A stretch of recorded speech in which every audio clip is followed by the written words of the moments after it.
Today in the lab, I got a phone call, and usually these are the very best videos that I do because somebody has a question, and when somebody has a question, usually other people are thinking the same thing. And so this doctor called me, and just to clarify, he's not my account, and but he knows about us, and he was very nice, but he just said, what would it mean to you if I said, I want a custom abutment on this case?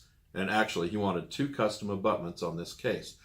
And I said, well, without knowing what he meant really, or what answer he was looking for, I just said, well, if somebody asks for a custom abutment, it means they don't really want a stock abutment. They want it customized. And he said, that's right. So what does that mean? What do I get if I ask for a custom abutment? You want a custom abutment, we are going to design that and mill it. And we're going to design it to have the very best retention possible. So it'll be as tall as possible with good retention on the walls.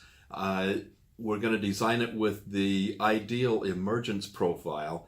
And just to make sure of that, you want it, if it's a bicuspid, it's a different emergence profile than a molar or a cuspid. What tooth are you doing? This is a custom abutment. It is replacing the root and then coming up in an ideal emergence profile as it gets closer to the gingival level. And the next thing is, where's the margin? Well, that margin goes 0.5 millimeter to 1 millimeter below tissue, but not too far, because you want the cement cleanup to be simple. And you want the metal to be out of the way, invisible. You want the cement cleanup to be simple, and the rest of it to be ideally contoured for that tooth, and actually for the material that's going to be used in restoring that implant. When you have those things all together, then you have an ideal implant abutment.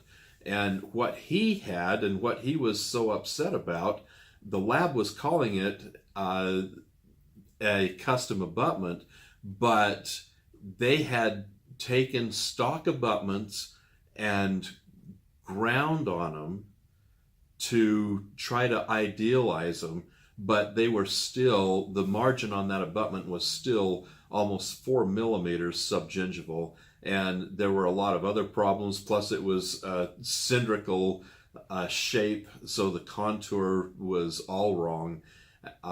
He was upset, wanted to know what it was he would get from our lab, and he was sending that back and redoing the case and getting it over to us.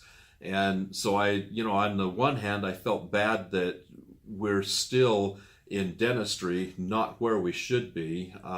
Laboratories should be up on this stuff now. And I felt good that he had the confidence to send it over to us.